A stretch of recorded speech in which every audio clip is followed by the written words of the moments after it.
மிகத்தான பேரழிவு ஒரு விஜயகாந்த் இறந்தது மட்டும்தான். அவர் ஒரு வள்ளலான் போல.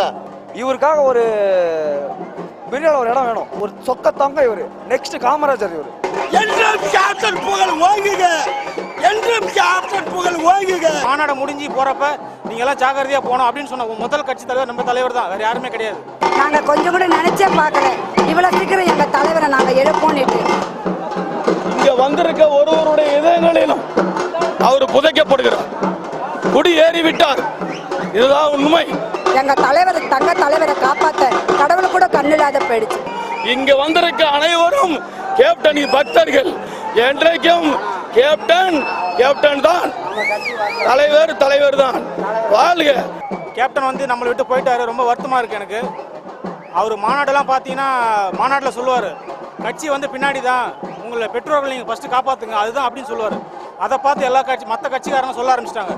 அதேமாரி மாநாடு முடிஞ்சு போகிறப்ப நீங்கள் எல்லாம் ஜாக்கிரதையாக போகணும் அப்படின்னு சொன்ன முதல் கட்சி தலைவர் நம்ம தலைவர் தான், வேறு யாருமே கிடையாது.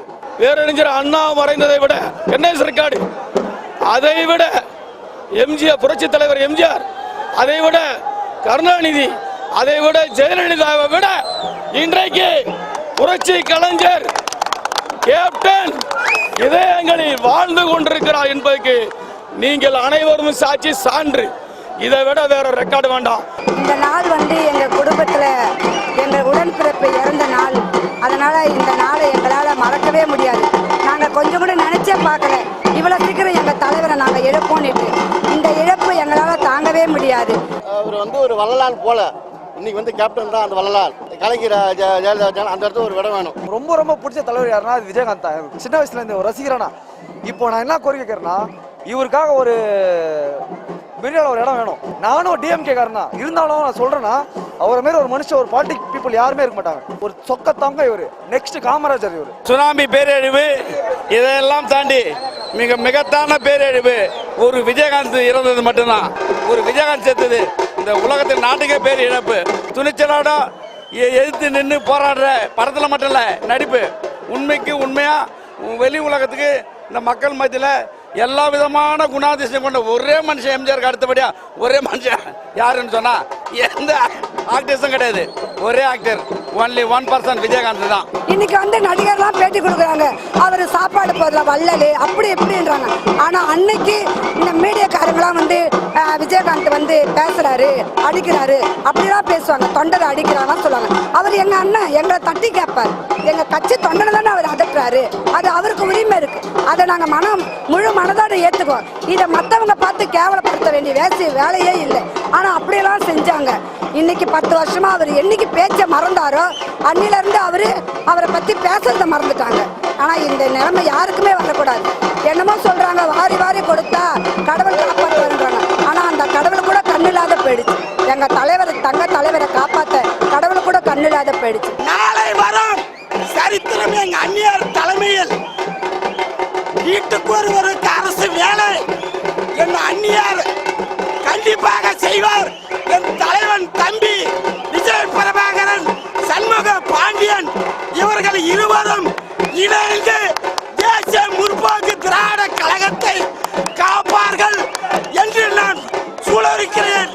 என்றும் கேப்டன் புகழ் ஓங்குக, என்றும் கேப்டன் புகழ் ஓங்குக, என்றும் கேப்டன் புகழ் ஓங்குக. மறைஞ்சிட்டாருன்னு சொல்றாங்க, இறந்துட்டான்னு சொல்றாங்க. அது உண்மை அல்ல. இங்க வந்திருக்க ஒருவருடைய இதயங்களிலும் அவர் புதைக்கப்படுகிறார், குடியேறி விட்டார். இதுதான் உண்மை. தலைவர் எங்களுக்கு உண்மையிலே வருஷம் வருஷம் வருவார் கிருஷ்ணகிரி மாவட்டத்துக்கு வந்து. எங்களுக்கு என்னமோ வேலைப்பட்டவங்களுக்கு கண்டிப்பாக அவர் அன்னதானத்துக்கு என்னவோ அது செய்வார், கண்டிப்பாக செய்வார். ஆனால் இதுக்கு மேலே நாங்கள் வந்து யாருமே கேட்க முடியாது. நம்ம கடவுள் மாதிரி இங்கே போயிட்டாரு. ஏதோ நாங்களா ஏதோ ஒரு வருஷத்துக்கு ஒரு வாட்டி தான் இங்கே வந்து பார்க்கணும். அவருக்கு உண்மையிலே கொடியான கொடி நன்றி. நல்லா சர்வலோகம் போய் சேரணும். இல்லாதவருக்கு செஞ்ச ஒரு கேப்டன் வந்து அவர் இறந்தது வந்து தமிழக மக்களுக்கு ஒரு பேர் இழப்பு வந்து. திரைப்படம் நானும் ஒரு டெக்னீஷியன் தான், சினிமாவில் நானும் ஒர்க் பண்ணுறேன் வந்து. இனிமேல் இப்படி ஒரு தங்க தலைவர் எங்களுக்கு கிடைப்பாங்களா தெரியல. ஆனால் அவர் மூலியமா எங்களுக்கு அண்ணி இருக்காங்கன்னு நாங்கள் நம்பி இருக்கோம். அவங்களுக்கு அண்ணி பின்னாடி நாங்கள் எல்லாரும் இருப்போம். அவங்க ஒரு வீர நாச்சியாராக அவங்கள நாங்கள் கொண்டு வரோம். ஒரு ஜான்சி ராணியாக மாற்றி அவங்க பின்னாடி நாங்கள் நின்று அதே கேப்டன் ஒரு முதல்வராக இருந்து என்னென்ன மக்களுக்கு செய்யணும்னு அவர் நினைச்சாரோ அவை அனைத்தும் அந்நியாரை செய்ய சொல்லுவோம், அவங்களும் செய்வாங்க.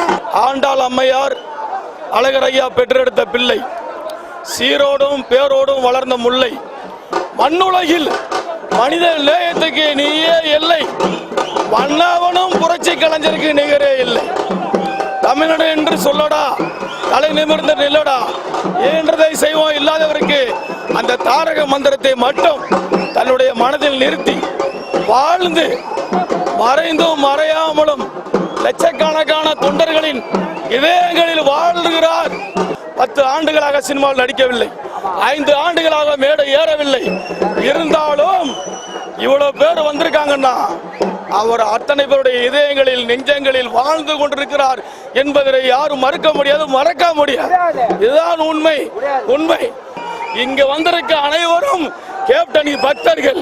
வேறு வேறு கட்சியில் இருந்தாலும், இந்த கட்சியிலிருந்து வேற கட்சிக்கு போனாலும் என்றைக்கும் கேப்டன் தான், தலைவர் தான்.